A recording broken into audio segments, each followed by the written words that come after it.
Sob a proteção de Deus, na presença dos conselheiros Nestor Batista, Fernando Guimarães, Ivan Bonilha, Durval Amaral e Ives Linhares, do auditor Sérgio Ricardo Valadares, do procurador do Ministério Público de Contas, Dr. Eliseu de Moraes Correia, declara aberta a sessão ordinária de número 37 deste pleno.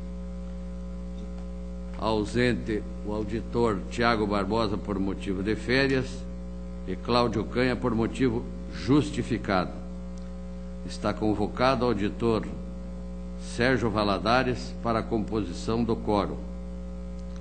Coloco as atas da sessão ordinária número 36 e da extraordinária número 3 do dia 9 próximo passado para discussão e homologação.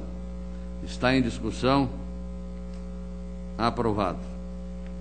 De acordo com o regimento interno, concedo a palavra para comunicações e inclusão de processos em mesa. Está aberta a palavra. As palavras, senhor presidente. Conselheiro Fernando Guimarães. Excelentíssimo senhor presidente, para solicitar a inclusão em pauta do protocolo 822-504/2014 de uma execução orçamentária. Devidamente anotado. Conselheiro Ives Linhares. Senhor presidente, para proceder à devolução do processo 69-66023 ao conselheiro Durval Amaral e 130-92611 ao conselheiro substituto Cláudio Augusto Canha. Muito obrigado. Devidamente anotado. Conselheiro Ivan Bonilha. Devolução, conselheiro Durval Amaral, protocolo 55.7688/13, um pedido de rescisão, município de Morretes.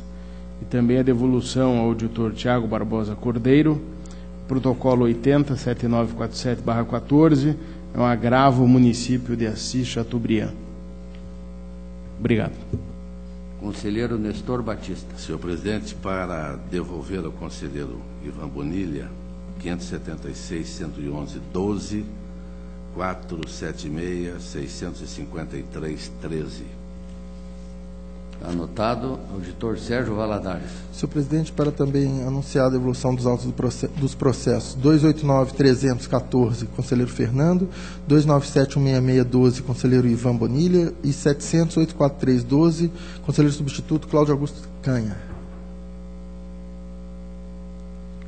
Eu tenho um comunicado a fazer, que mediante despacho 1684, a Diretoria de Contas Estaduais trouxe a conhecimento desta presidência solicitação do Governo do Estado do Paraná, juntamente com outras entidades e órgãos estaduais, visando a prorrogação do prazo para remessa dos dados do primeiro e segundo quadrimestres de 2014 ao Sistema Estadual de Informações, Captação Eletrônica de Dados, alegando, para tanto, sobrecarga de demandas decorrente da implementação do plano de contas aplicado ao setor público.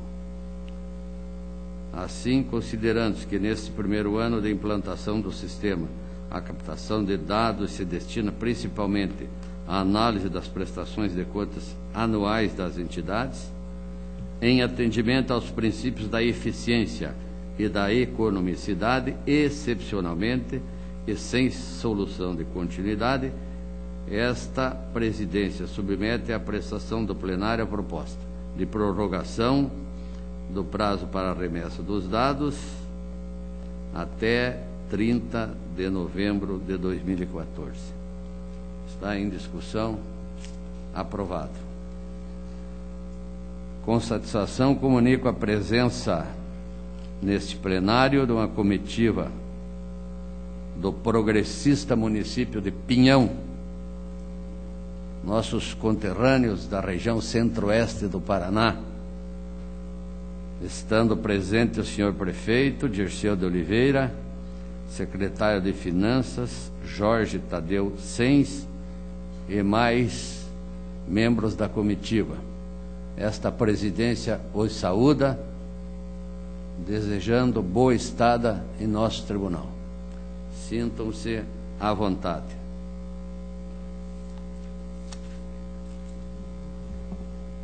Solicito inclusão em mesa do processo 698940.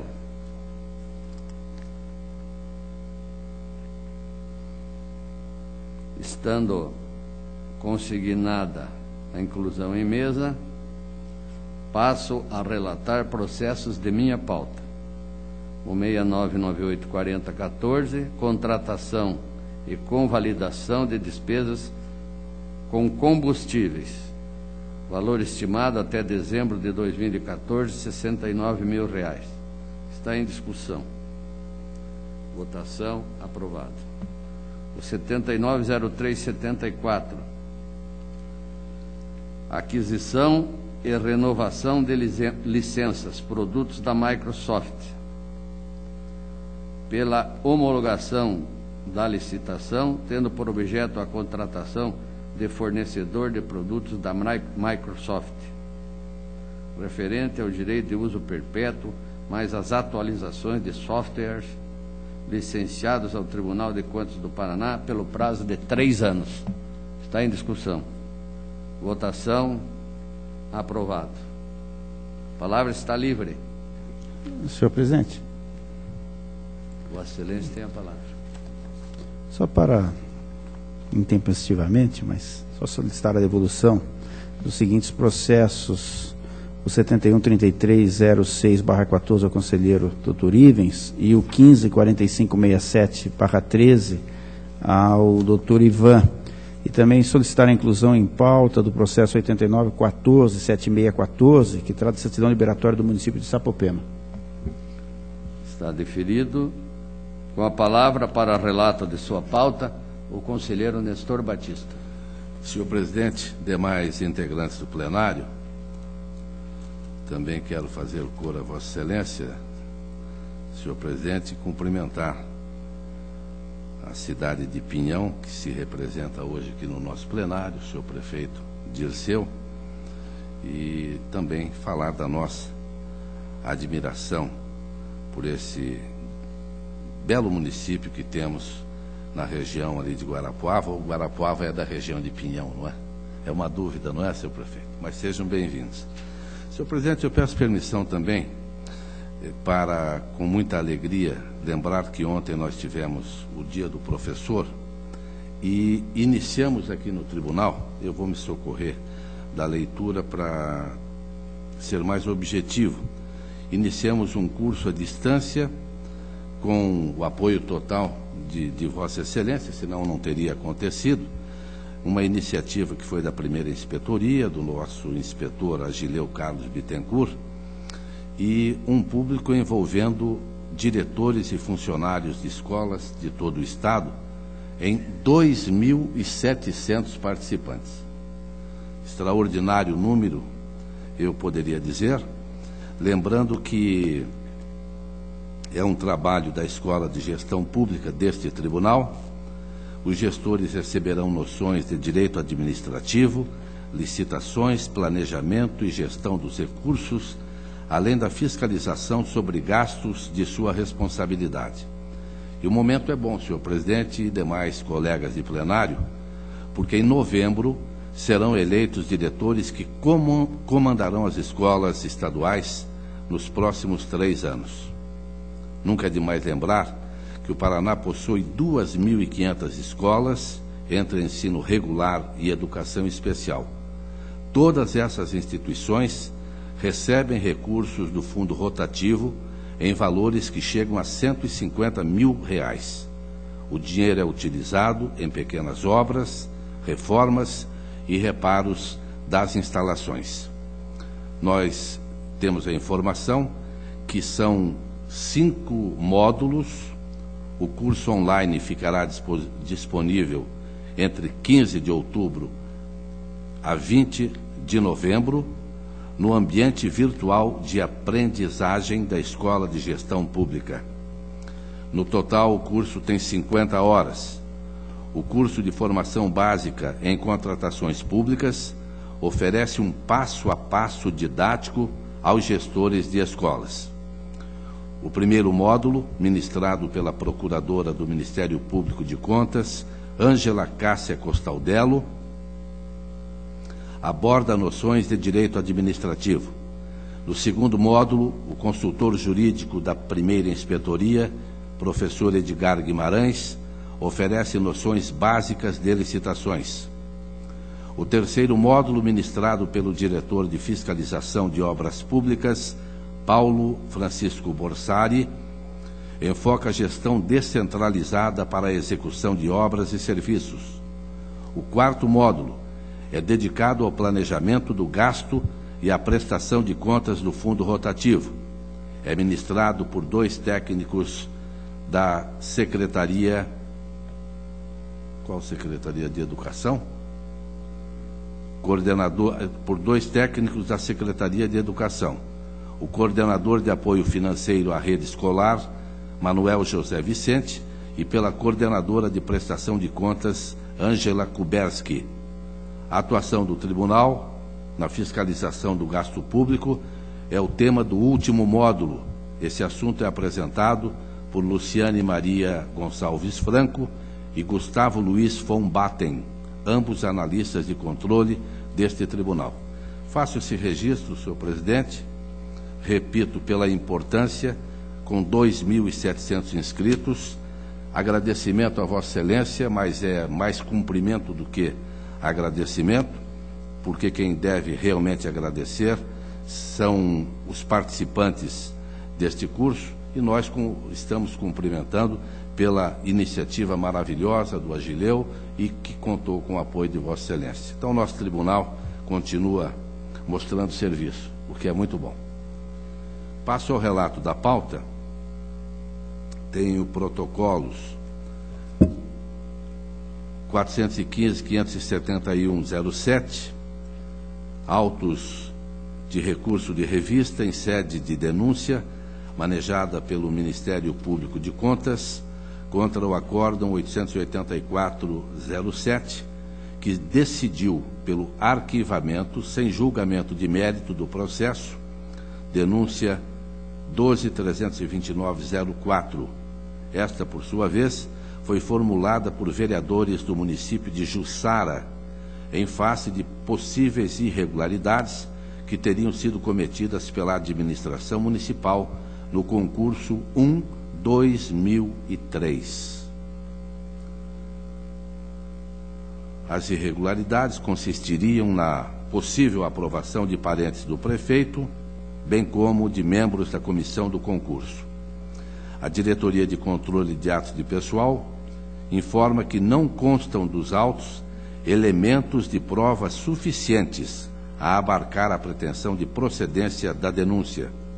A diretoria jurídica, em síntese, denota-se que não foram trazidos pelos denunciantes quaisquer documentos capazes de demonstrar a existência, ao menos, de indícios das supostas fraudes. O Ministério Público entende que deve ser dado provimento a este recurso. Proposta do relator, senhor presidente e demais colegas de plenário, vai acompanhar as manifestações das diretorias, bem como do relato inicial que foi pelo arquivamento, recebe, portanto, este recurso de revista e, no mérito, pelo seu desprovimento, mantendo o arquivamento. Está em discussão. Votação. Aprovado. O 476.991.14, Companhia de Desenvolvimento de Peabiru. Também um recurso de revista, interposto pelo prefeito municipal, decisão da primeira Câmara, julgou irregulares contas anuais da Companhia de Desenvolvimento de Peabiru, CODEF, exercício de 2008. A referida decisão teve por fundamento a omissão do gestor da companhia no dever de prestar contas e aplicou diversas sanções ao senhor Volmar Armando Mates, ex-presidente da Companhia de Desenvolvimento de Peabiru. O recorrente atesta que o ex-presidente da companhia, Volmar Armando Matos, faleceu em 23 de outubro de 2013 e requereu: seja o recurso provido de modo a que seja suspensa a ordem de impedimento de expedição de certidão liberatória, em função do prejuízo que a decisão causa ao município. Excluídas as multas imputadas pelo atraso nas prestações de contas de 2008, baixadas pendências constantes nos autos 27, 40, 46, 13 e regularizada a situação da Companhia de Desenvolvimento de Piabiru perante o Tribunal. Diretoria de Contas Municipais opinou pelo provimento parcial do recurso, de modo a afastar as multas aplicadas ao gestor falecido, ponderando que as sanções não devem passar da pessoa do condenado, mas manteve as demais sanções constantes do acórdão. Ministério Público de Contas acompanhou a DCM, concluindo pelo parcial provimento do recurso, de modo a afastar exclusivamente as sanções pessoais impostas ao decujus. Faço alguns comentários, algumas informações para concluir.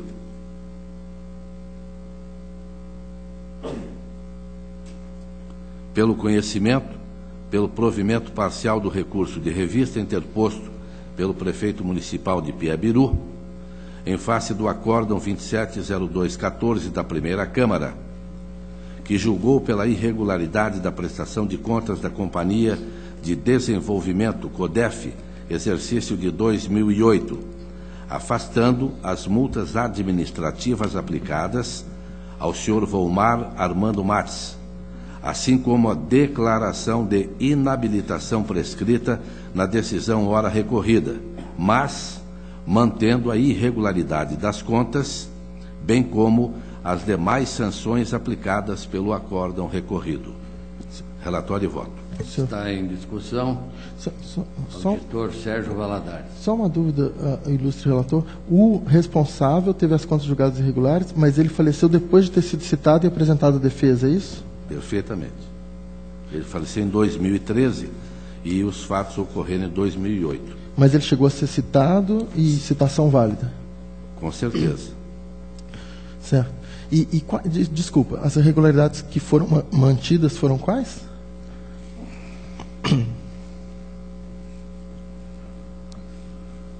Foi mantida... Bom, a não prestação de contas desde 2006. Não foram apresentadas contas 2006, 2007 e 2008. Na oportunidade, o relator aplicou multas, que esta nós estamos tirando, bem como o impedimento do município em receber a certidão liberatória. Mas mantenho, como manteve o relator na época, a desaprovação, haja vista a não prestação de contas. Senhor presidente, eu acabei de conseguir localizar aqui. Conforme se observa do acordo utilizado, a CODEP e seu presidente foram citados, mas restaram silentes.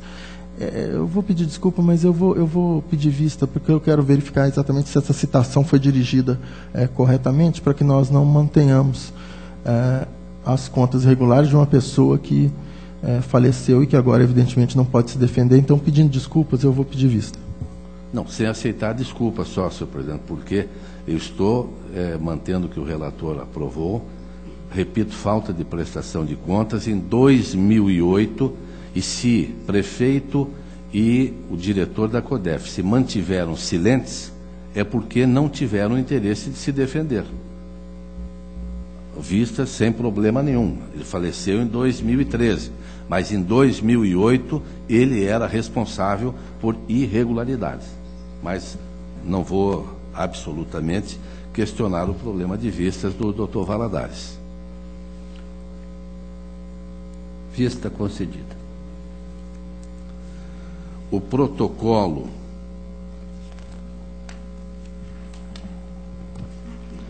845-780-13, município de Foz do Iguaçu, recurso de revista interposto pelo senhor prefeito Paulo McDonald Guise, ex-prefeito de Foz do Iguaçu, em face da decisão da primeira Câmara. O relator foi o conselheiro Ivan Bonilha, que julgou irregulares as contas de transferência voluntária que o município de Foz do Iguaçu recebeu do Fundo Estadual de Saúde nos exercícios de 2009 e 2010, no montante de 4,5 milhões, destinados à construção do Hospital Municipal de Foz do Iguaçu. A supracitada decisão determinou ainda a aplicação de multas ao gestor responsável e a instauração de tomada de contas extraordinária, em virtude da ausência do termo de cumprimento dos objetivos e de cadastro específico da obra junto ao INSS, além do significativo atraso na prestação de contas. Senhor presidente. Pela ordem. Não, só que nesse processo já me declarei meu impedimento, então, nesses casos, o regimento permite o quórum reduzido, no caso de impedimento ou suspeição.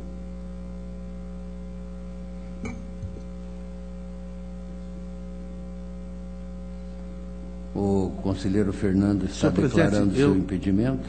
Eu confesso que não gostaria que o conselheiro Fernando deixasse de votar, mas se ele está declarando impedimento, não é?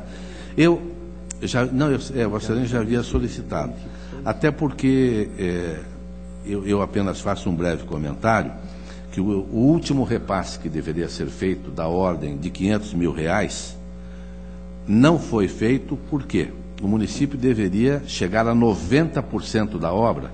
Nestor, Vossa Excelência pode continuar o relato, que com a declaração de impedimento dele, nós podemos votar com o quórum reduzido. Então, Vossa Excelência pode continuar o relato. Bom, então eu continuo, mas a Diretoria de Análise de Transferências opinou pelo não provimento.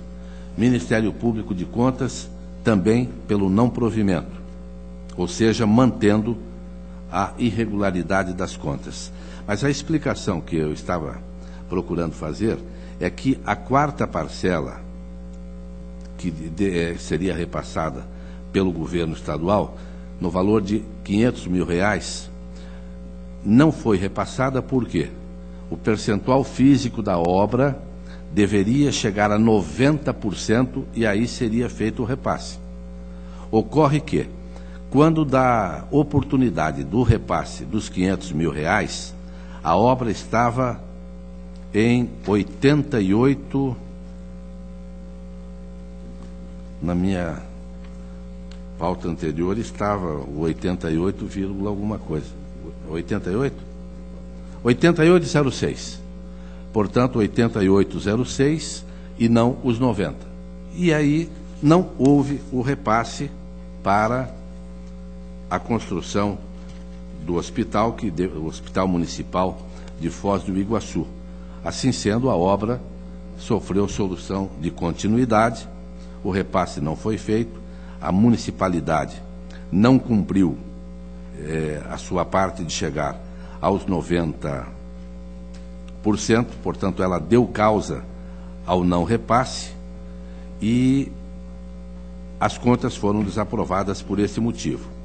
O senhor prefeito municipal recorre, esteve aqui, inclusive, nesse tribunal, conversando com a nossa assessoria, que não entendia o porquê da motivação, e eu lembro ainda que o recorrente deixou de apresentar documentação da matrícula no cadastro específico do INSS, atinente aos contratos com as pessoas jurídicas Construmarte, Newman e Reis, não apresentando também a certidão negativa de tributos à luz do artigo 205 do Código Tributário Nacional. Não houve comprovação, portanto, de qualquer atividade de fiscalização do município para suprir as impropriedades acima citadas. No entendimento técnico, persistiram, portanto, as irregularidades. Mas eu apenas fiz questão de abordar esta falta dos 90%, chegando a 88,2%, porque até 88,6%, 06%, a obra estava terminada. Então, eu fiz questão de mencionar isso, senhor presidente, porque a tendência do relator é acompanhar todas as manifestações, que é pelo não provimento. Mas eu gostaria de ouvir também os meus colegas de plenário, e principalmente o relator original, foi o conselheiro Ivan Bonilha, para que eu também ficasse mais tranquilo, porque quando se trata de entidades como a PR, não é? Até a PMI de vez em quando, mas hospital, eu tenho uma preocupação muito grande, principalmente por sabermos qual é a situação da saúde brasileira, que é muito pior do que a do Paraná, é bom que se diga, mas da saúde brasileira de maneira geral, é que eu queria também ouvir os meus colegas, se assim o desejarem, senão eu vou partir para o voto. Está em discussão. Conselheiro Ivan Bonilha. Eu prestei muita atenção no relato do conselheiro Nestor Batista. Em verdade, o julgamento pela irregularidade, em sua primeira instância, se deu por 3 motivos, né? 2 de ordem formal, que é o atraso na prestação de contas, encaminhamento por parte do município da prestação de contas em 184 dias, o fato de não ter recolhido o INSS da obra, que é uma irregularidade e, portanto, irá onerar este projeto, já onera, e também a inconclusão da obra, ou seja, se atingiu um patamar de 88% ou 88,06%, como especificamente citou o relator. Eu diria que a tolerância que se fixou de 90% para se assimilar uma obra como um projeto como efetuado, já é uma inconclusão. Na verdade, a tolerância que se dá de 10% para se considerar de algum modo perfeito o convênio, a obra, a prestação de serviço, já é uma inconclusão. Quer dizer, não se perdeu a irregularidade ou não se teve a decisão pela irregularidade por apenas 2%, 1,94%, e sim por 12% dela que não foi realizada. Que me parece que, em se tratando de um município do porte de Foz do Iguaçu, nós estamos aqui, nesse caso específico, a tratar dessas entidades filantrópicas que, no mais das vezes, acabam sendo administradas mais na boa vontade e no espírito de doação das pessoas do que propriamente no município de Foz do Iguaçu, onde você deve ter, e nós sabemos que tem, né, um plexo de profissionais habilitados e gabaritados para o desempenho de funções como estas, de se construir, de se fazer uma obra especificamente numa área tão importante, tão vital para a comunidade como é o hospital ou obras, enfim, serviços da área da saúde. Então, portanto, não vejo motivo, principalmente porque não se somou na fase recursal nenhuma argumentação adicional àquela que já foi feita e foi apreciada por esta Corte quando da votação e da decisão pela irregularidade da prestação de contas. De modo, senhor presidente, que eu estou muito tranquilo em me manter, como sinalizou o relator, em manter a decisão de primeira instância e, portanto, não dar provimento ao recurso proposto. Continua em discussão. Senhor presidente. Auditor Sérgio Valadares. É claro que o relator do recurso, o conselheiro Nestor Batista, destacou bem esse percentual de 88,06%, e isso logo chamou a atenção, pelo menos minha, e acredito que de todos, porque se não seria um rigor excessivo. Mas o que eu queria entender é o seguinte: se houve uma parcela repassada, essa parcela era para concluir uma parte da obra. Haveria, então, as parcelas seguintes para a continuidade da obra. Faltava apenas a última. Quer dizer, e esses 88,06 se referem ao percentual da obra total? Quer dizer, então veja, então a obra teria que estar até aquele momento 90% pronta. Estava de acordo com as medições, e veja que isso nem sempre é um cálculo exato. Permita uma parte, claro. Conselheiro substituto? Para que tenhamos ideia, e talvez falando em cifras, a situação seja mais esclarecedora, os 12% que não foram executados, ou quase isso, se levarmos em conta 88,06, dão uma verba de R$ 4.118.000, que não me parece seja de pouca monta ou desprezível. Não é de jeito nenhum desprezível, mas o que eu estou querendo dizer é o seguinte: aquele dinheiro repassado até aquele momento daria para construir o quê? Porque era necessário ainda um novo repasse. Então, o dinheiro que foi repassado até aquele momento não era para construir 100% da obra, senão não haveria previsão de um novo repasse. Não, para a construção de 90%. Então, e o último repasse seria feito quando se completasse 90%. Exato. Então, ou seja, esses 4 milhões, ele receberia ainda recursos para completar os 10% que faltavam. Então, não é que ele recebeu e deixou de concluir 12%. Ele deixou de concluir 1,94 ponto percentual daquele dinheiro repassado. Foi o que eu entendi. Não é que ele deixou de construir 12%, ele deixou de construir 1,94 ponto percentual dentro dos 90%, que era para ele ter construído. Então, senhor presidente, eu estou realmente em dúvida séria se isso é o caso de irregularidade ou não. Né? Não tá. Uma coisa é se ele não tivesse construído 12%. E outra coisa, essas medições não são perfeitas, milimétricas. Pode haver divergência numa medição e outra. Não é? Então, e na dúvida, a minha tendência é não considerar irregular. Como, aliás, o relator do recurso destacou bem, frisou várias vezes, olha, 88,06 e não houve o repasse. O próprio relator está destacando isso aqui. E eu estou entendendo que não é que deixaram de ser feito 12%, deixaram de ser feito 1,94%. Então, pelo que eu tenho aqui de dados, na dúvida eu encaminharia pela regularidade com ressalva. Continua em discussão. Eu tenho, então, duas propostas. Não apresentei o voto, senhor presidente. Então, Vossa Excelência está com a palavra para concluir. É que eu queria ouvir os meus pares. Ouvi dois. Então, eu passo ao relato do voto. Eu apenas quero lembrar ainda que o recorrente, em nenhuma oportunidade, ele tentou demonstrar que a obra estava para ser finalizada ou que finalizou a obra posteriormente.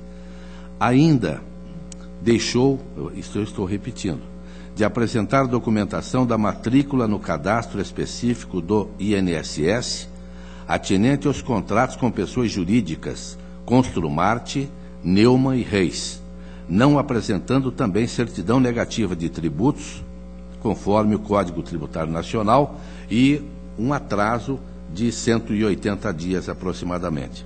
Então, tudo isso vai me levar, depois de ouvir as manifestações do conselheiro Ivan Bonilha e também do Dr. Valadares, pelo conhecimento do recurso, pelo não provimento, mantendo-se in totum o Acórdão 4780-13 da Primeira Câmara, que julgou irregulares contas de transferência voluntária que o município de Foz do Iguaçu recebeu do Fundo Estadual de Saúde nos exercícios de 2009 e 2010.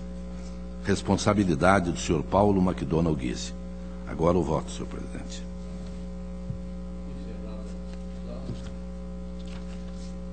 E tendo duas propostas de voto, o conselheiro Nestor Batista pelo conhecimento e não provimento, o auditor Sérgio Valadares pelo conhecimento e provimento.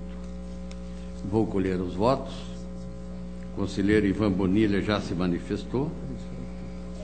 Entendo que acompanha o relator. Conselheiro Durval Amaral. Com o relator. Conselheiro Ives Linhares. Também acompanho o relator, senhor presidente. Por 4 votos a 1, prevalece a proposta do senhor relator, que continua com a palavra.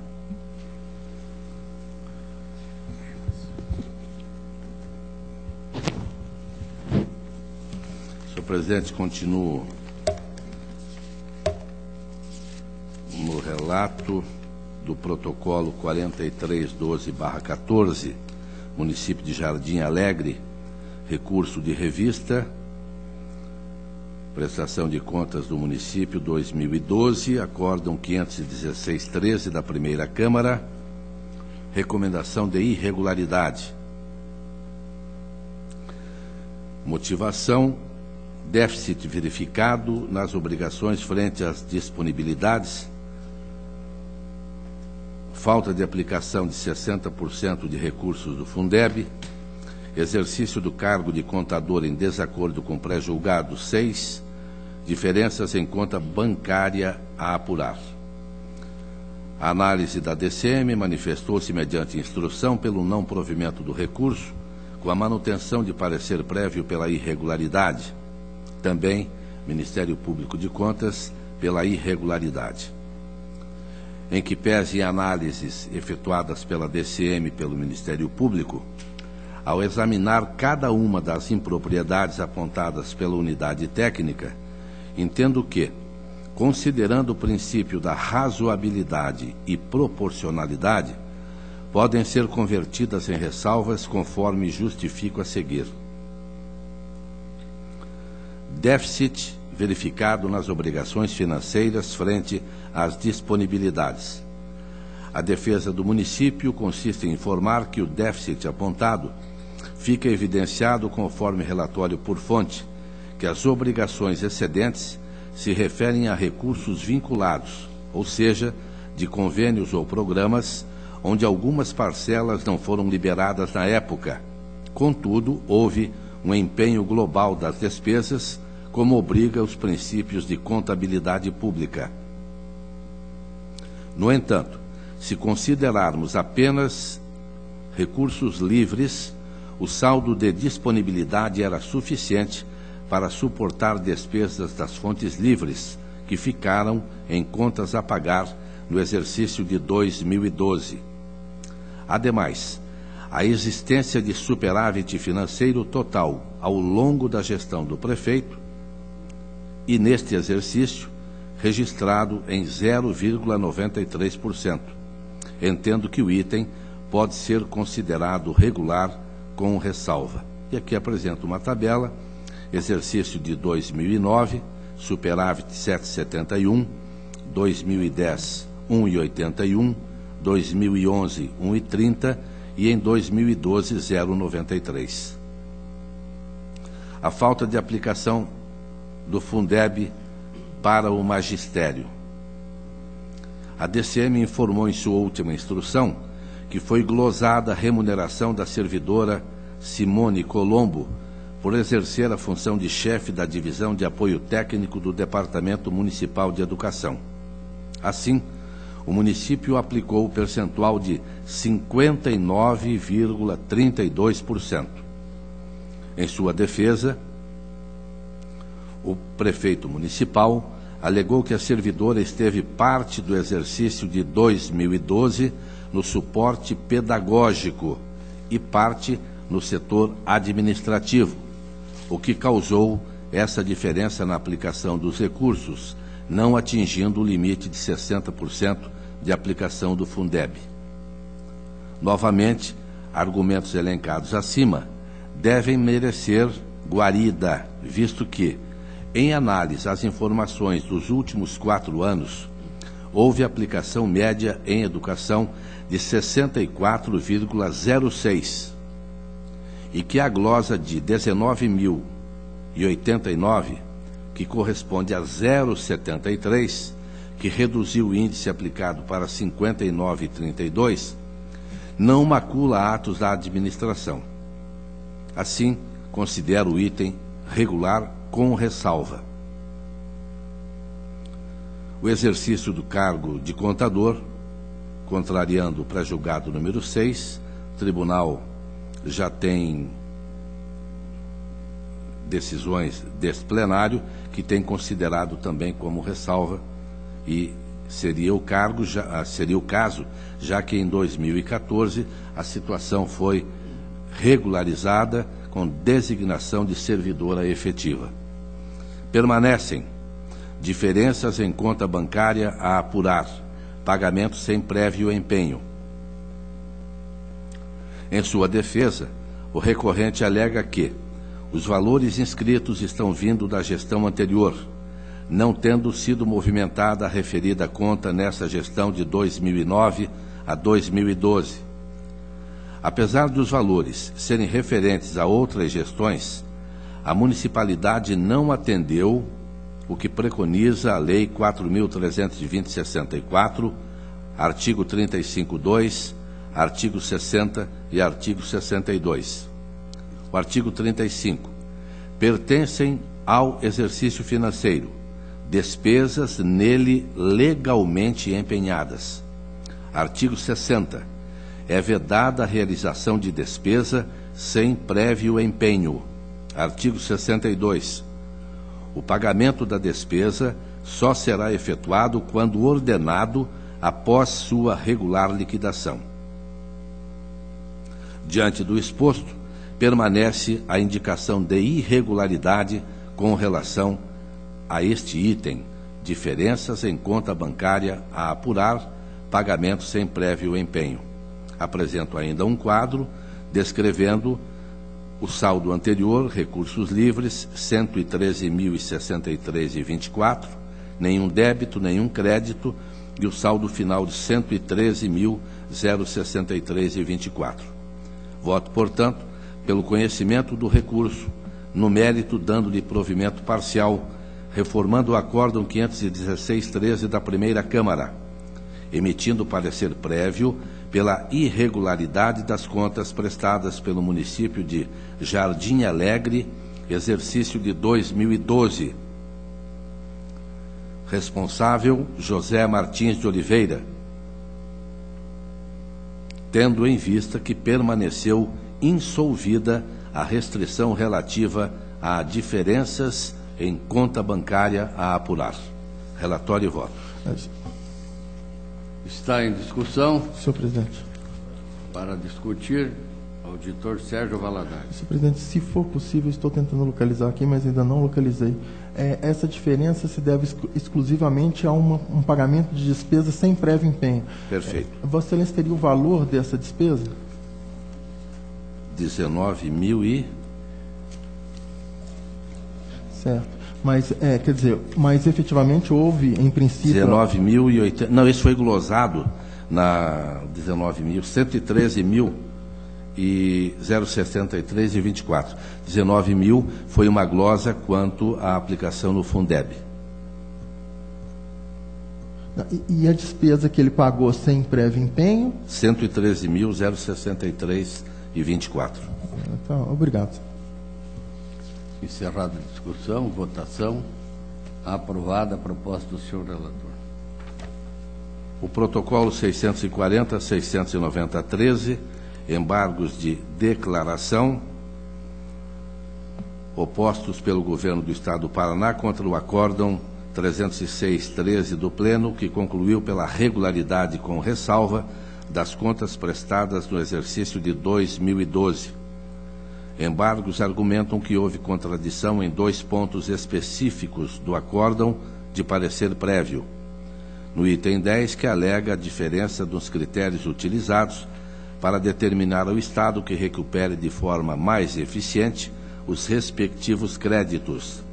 No item B, número 16, cujo argumento está centrado na inexigibilidade da Lei Complementar 141/2012, para o exercício de 2011, observada a ressalva conferida ao mesmo tema para o exercício de 2012, no qual a lei iniciou a respectiva vigência. Lembro que cabem embargos de declaração no prazo de 5 dias, com efeito suspensivo, quando a decisão contiver obscuridade, dúvida ou contradição. Este é o artigo 76 da Lei Orgânica deste Tribunal. Faço uma extensa explanação para dizer, em síntese, que os argumentos propostos não procedem. E a proposta do relator é pelo conhecimento do pedido e pelo não provimento dos embargos de declaração, mantendo-se a regularidade com ressalva. Em discussão, votação, Pelo aprovado. conhecimento e não provimento.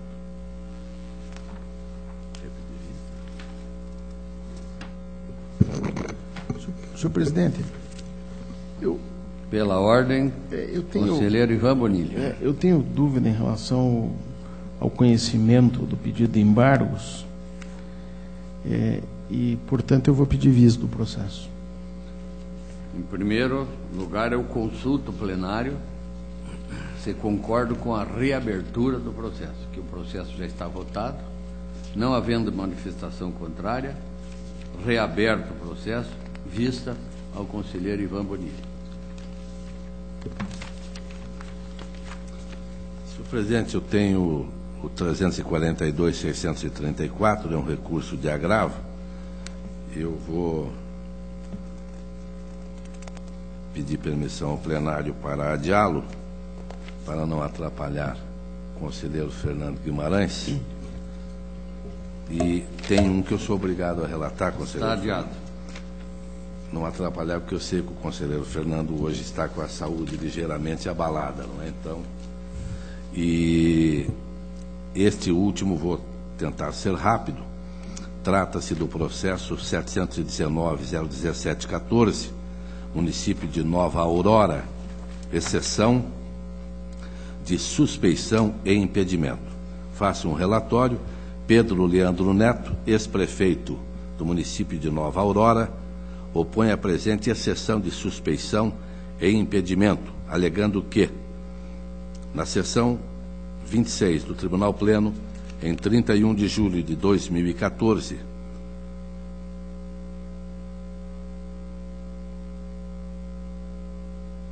o ilustríssimo conselheiro, vou falar de mim mesmo, né? Ilustríssimo conselheiro, né? Nestor Batista, mas estou relatando o que escreveu o prefeito, né? Na condição de relator do feito, posicionou-se em relação ao resultado do julgamento do plano o que era este mesmo? De contas anual do município de Nova Aurora, e arguiu a suposta irregularidade na contratação do escritório de advocacia Henriches Advogados Associados, apontando que, em decorrência desse contrato, firmou-se como sanção na ordem de R$67 mil. Nesse sentido, segundo o incipiente, o relator teria antecipado o resultado de um julgamento que ainda não ocorreu, que, como é de notório conhecimento, só detém validade após passar pelo crivo do órgão colegiado. Foge ao decoro esperado para o exercício do cargo e infringe a dicção dos artigos 137, 1 e 2, 138, 3 e 13, 139, 14, 15 e 19 da Lei Orgânica do Tribunal. Isto está dizendo o senhor prefeito.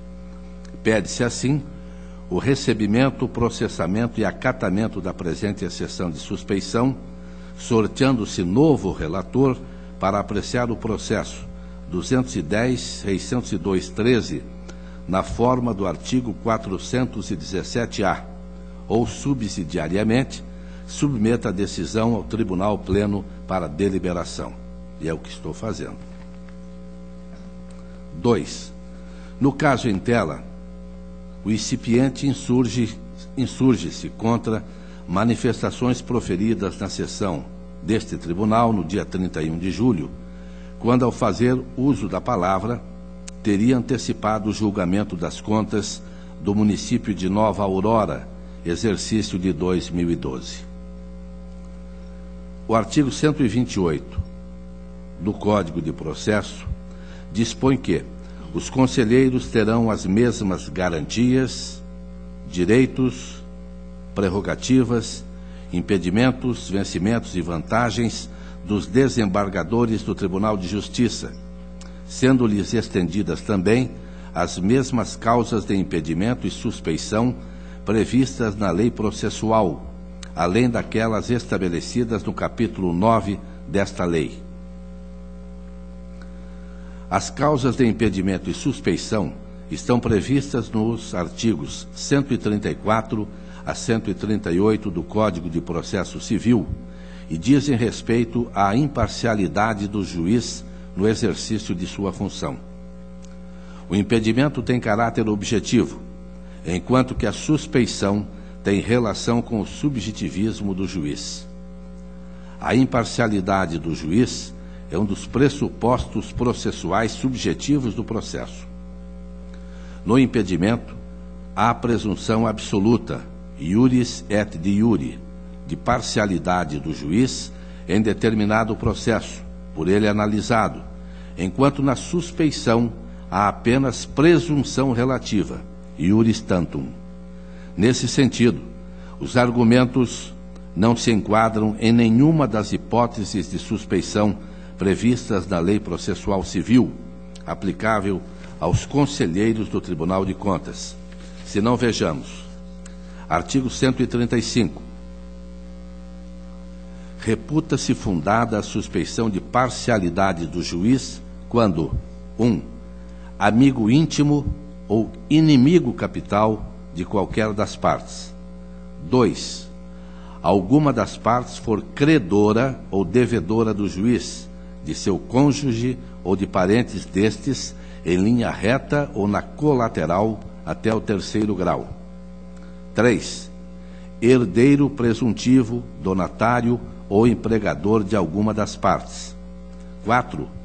Receber dádivas antes ou depois de iniciado o processo. Aconselhar alguma das partes acerca do objeto da causa ou subministrar meios para atender às despesas do litígio. 5. Interessado no julgamento da causa em favor de uma das partes. Parágrafo único. Poderá ainda o juiz declarar-se suspeito por motivo íntimo. Sendo as hipóteses de suspeição taxativas, não é possível ao excipiente utilizar as disposições do artigo 138 da Lei Orgânica para arguir a suspeição. Nesse sentido, aliás, é a jurisprudência de inúmeros tribunais. Agravo regimental, exceção de suspeição, ausência das hipóteses do artigo 135 do CPC, rol taxativo, reexame de fatos e provas, súmula 7, impossibilidade. Aspas. As hipóteses de suspeição são taxativas, não admitindo ampliação, e nelas não se subsumem os fatos sub judice. Precedentes.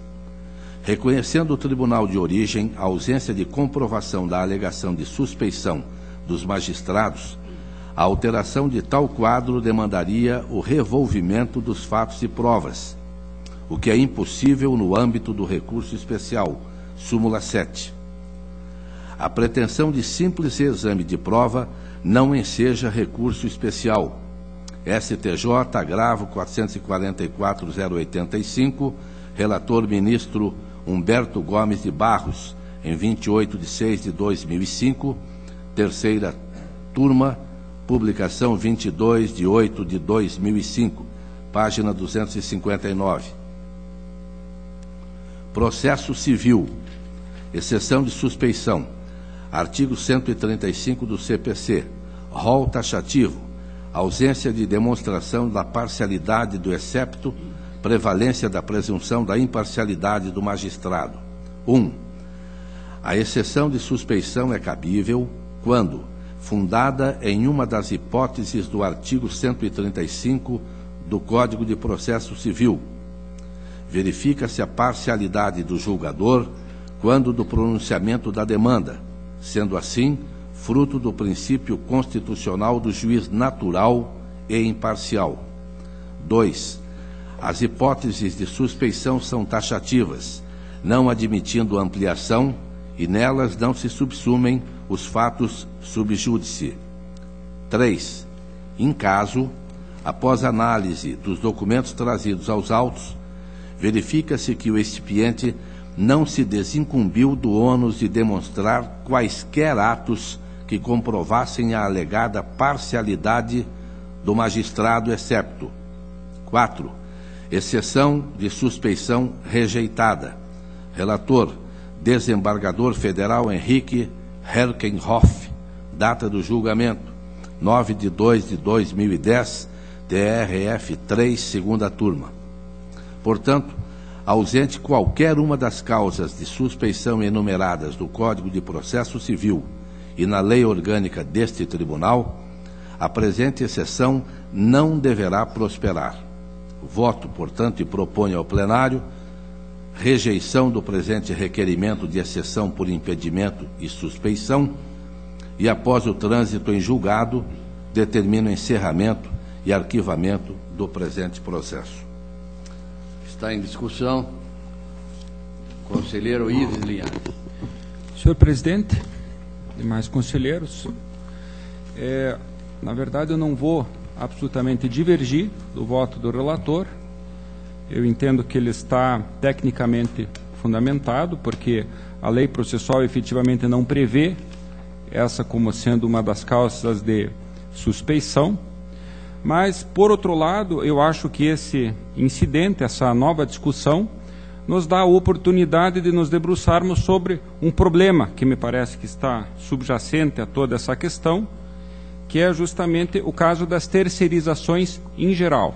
Aqui não estamos particularizando com um determinado serviço, um determinado escritório, mas sim o que nós temos observado é que, com muita frequência, inclusive o doutor Eliseu, representando o Ministério Público, pode confirmar que, reiteradamente, o Ministério Público tem se debruçado sobre esse problema. Não apenas em prestações de contas, mas inclusive em atos de pessoal.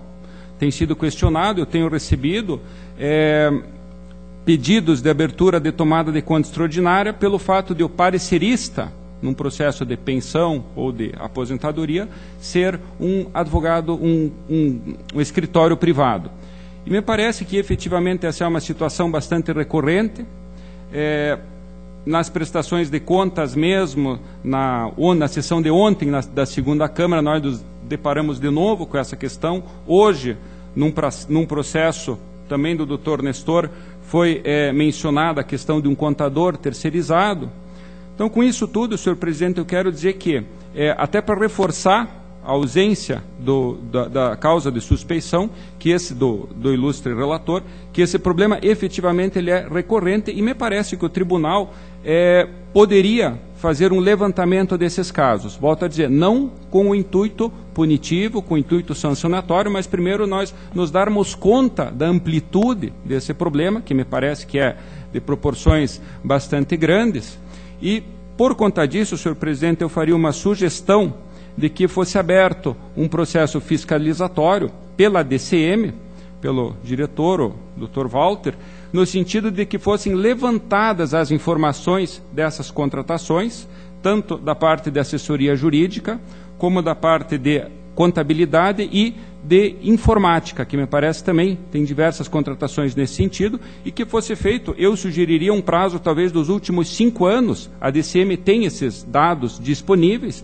e que, sendo isso apresentado a Vossa Excelência, nós pudéssemos ter uma dimensão desse problema e até criarmos alguns parâmetros para o adequado julgamento, que pode implicar, inclusive, se for o caso, na revisão de alguns itens do nosso prejulgado número 6, que ele foi fixado lá em 2006, talvez a realidade mesmo nos imponha algumas modificações, mas para isso me parece que a condição necessária é nós nos inteirarmos dos fatos, do que efetivamente acontece. Então, senhor presidente, a minha sugestão é, além de acompanhar em totum o voto do ilustre relator, seria de que fosse instaurado um procedimento de fiscalização na DCM com vistas ao levantamento desses dados e, possivelmente, depois, uma nova análise por todos nós dessa situação, visando uma adequação dos municípios, um auxílio dos municípios à adequação às normas legais. Essa é a sugestão, senhor presidente, eu agradeço. Não havendo manifestação contrária do plenário, eu defiro o pedido de Vossa Excelência, que seja encaminhado à DCM, que faça esse levantamento e, posteriormente, encaminhe ao gabinete de Vossa Excelência para tomarmos as providências necessárias e cabíveis. Continua em discussão. Em votação. Aprovada a proposta de voto do senhor relator. Senhor presidente, peço desculpas pela demora, a pauta está atendida. Senhor presidente, pela ordem. Pela ordem. Não, apenas para anunciar a devolução dos autos do processo 2740463 ao conselheiro Nestor Batista, porque a minha preocupação era se o gestor falecido havia realmente sido citado devidamente, no endereço correto, e eu verifiquei na peça 9 desses autos a assinatura do senhor Volmar Armando Mateus, e essa assinatura é compatível com outras assinaturas existentes em outros documentos de outros processos, então era apenas um cuidado meu, já que o falecido não tem muita gente para defendê-lo. Então, eu estou anunciando a devolução e dizendo que realmente houve a citação e que não vou me opor ao voto apresentado pelo relator. Devolvido o processo, eu o coloco em votação. Aprovado o voto do senhor relator. Agradeço o conselheiro Nestor Batista e passo a palavra para relato de sua pauta ao conselheiro Fernando Guimarães. Excelentíssimo senhor presidente e demais integrantes desse tribunal pleno, inicialmente pedindo escusas, gostaria de retirar de pauta o processo que eu incluí indevidamente em pauta, em mesa, que é a execução orçamentária, que deve seguir o ritmo normal. Então, com a pequena falha... Do processo? 822 e 504/2014. Está retirado de pauta pedido de Vossa Excelência. Na sequência, eu tenho um recurso de revista 462.338/2014, Fundo de Previdência e Assistência Social de Flor da Serra do Sul, na qual busca reverter a acordo da outra primeira Câmara, que julgou irregulares as contas da prestação de contas anual do exercício de 2012 em função de ausência de indicação de contas do ativo e passivo compensado e ausência de registro contábil e provisão matemática. A própria Diretoria de Contas Municipais e o Ministério Público manifestam pelo provimento em função de ter sido sanada a irregularidade. Ficou pendente apenas a questão da ausência do registro contábil de provisões matemáticas, que já foram corrigidas no exercício seguinte. Por isso que o provimento que eu dou, a proposta de voto, é parcial para manter a regularidade com ressalva, não como irregularidade. Então, essa é a proposta de voto pelo provimento parcial, com a regularidade com ressalva das contas. Está em discussão. Votação. Aprovado. Na sequência, eu tenho um protocolo, outro recurso de revista, 719.649/2014, município de Paranaguá, interessado Joaquim Guilherme da Silva Filho e José Baca Filho.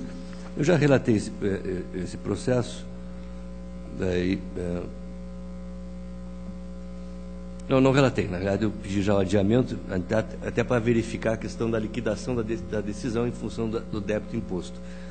E aí, agora já posso, como senhor, relatar, um processo que foi desaprovado as contas de convênio, firmado entre o município de Paranaguá e a Secretaria de Estado da Assistência Social, entre o Instituto de Ação Social do Paraná. Toda a discussão se resume se houve o cumprimento dos objetivos do convênio e a responsabilidade por despesas não comprovadas e saldo final de transferência.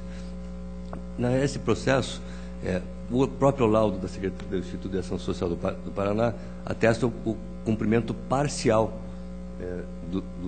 do convênio, tendo em vista que alguns equipamentos foram adquiridos fora do plano de aplicação, foram devolvidos alguns valores, a própria diretoria da transferência analisa que uma das transferências no valor de 136 mil e de devolução de saldo não foram autenticados, embora tenha todos os empenhos, isso não logrou êxito no recurso. Também o termo de instalação de equipamento foi firmado pela própria Secretaria de Ação Social do município e não pelo órgão repassador. E aqui nós temos, então, uma parcela no valor de 300 mil reconhecidamente recolhida, outra parcela indicado o empenho e a liquidação, mas não em um documento oficial, de 136 mil, e há uma proposta de evolução de R$ 186.077, que é a decisão recorrida. Eu, nesse particular, senhor presidente, entendo que deverá ser melhor liquidada a decisão, mas não com a reforma da irregularidade, já que o tema do objetivo foi parcial. E por que se liquidar, conselheiro? Nós temos uma indicação de despesas fora do plano de aplicação. Então, eu preciso exatamente definir quais são as despesas que foram de proveito do município para efeito de responsabilidade solidária ou não com o gestor. Então, eu conheço do recurso, dou provimento parcial para que se faça apenas, confirmando a decisão recorrida, mas que se faça a correta liquidação da decisão. Ou seja, qual que é a parte exclusivamente do gestor, qual a parte que foi efetivamente recolhida e qual a parte que foram utilizadas para aquisição de equipamentos fora do plano de aplicação, mas em proveito do município. É o relatório com a proposta de voto, senhor presidente. Em discussão, votação, aprovado. Na sequência, senhor presidente, com pesar, eu tenho que relatar as férias do conselheiro Durval, que é o protocolo 870-084-2014, férias de 30 dias, exercício 2004, para serem usufruídos a partir de 20 de janeiro de 2015. Informações favoráveis, a proposta de voto é pelo deferimento, senhor presidente. Deferido as férias do conselheiro Durval relativas ao exercício de 2014. Senhor presidente, Aprovado. Eu tenho também uma prestação de contas estadual, 301.091/2014, Instituto de Águas do Paraná, interessado Márcio Fernandes Nunes, exercício de 2013, Diretoria de Contas Estaduais e Ministério Público pela regularidade das contas, e essa é a proposta de voto, senhor presidente, pela regularidade das contas. Discussão, votação, aprovado. Por último, eu tenho uma proposta de projeto de resolução 880.555/2014, que se encontrava adiado em função do questionamento feito pelo conselheiro substituto Cláudio Canha, do não recebimento de cópias, etc. Na ocasião foi solicitado o adiamento, que deferi, que o pleno deferiu, né? E trago novamente agora a discussão, tendo em vista a regularidade da tramitação. É um projeto que trata do regime jurídico de férias, a sua fruição, os seus pagamentos, etc., conforme a resolução do Conselho Nacional de Justiça, CNJ, 133/2011, mais o que consta do decreto judiciário 439/2013 do Tribunal de Justiça do Estado do Paraná, e da resolução também do Tribunal de Justiça do Paraná, 74/2012. Também a simetria e a equiparação de direitos e regimes jurídicos previsto na Lei Orgânica desse Tribunal e na Constituição Federal do Estado do Paraná, da Constituição Federal e na Constituição Estadual. Já distribuí a proposta de voto, também a minuta de resolução. O Ministério Público apresentou algumas sugestões que foram acatadas para dar o mesmo tratamento e autonomia administrativa do parquê. E essa proposta de voto, senhor presidente, é pela aprovação do projeto com essas alterações sugeridas, conforme a minuta já encaminhada. Discussão, votação, aprovado. Senhor presidente, agradeço a atenção de Vossa Excelência, do doutor plenário, e a pauta está atendida, e o processo que me foi devolvido hoje pelo conselheiro substituto Sérgio Valadares, solicito adiamento. Agradeço a Vossa Excelência. Passo a palavra ao conselheiro Ivan Bonilha.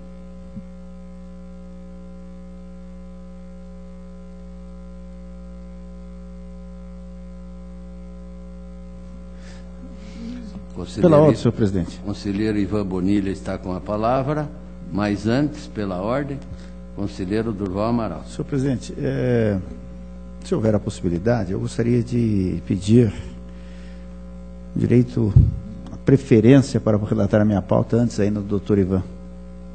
Eu questiono o plenário sobre a possibilidade. Não havendo, concedo a palavra a Vossa Excelência como preferência. Pode ser eu, não.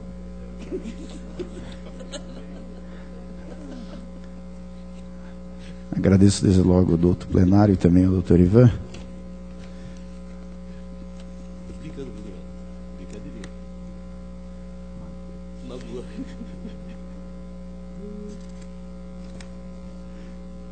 Iniciando a minha pauta pelo processo 46.2094/12.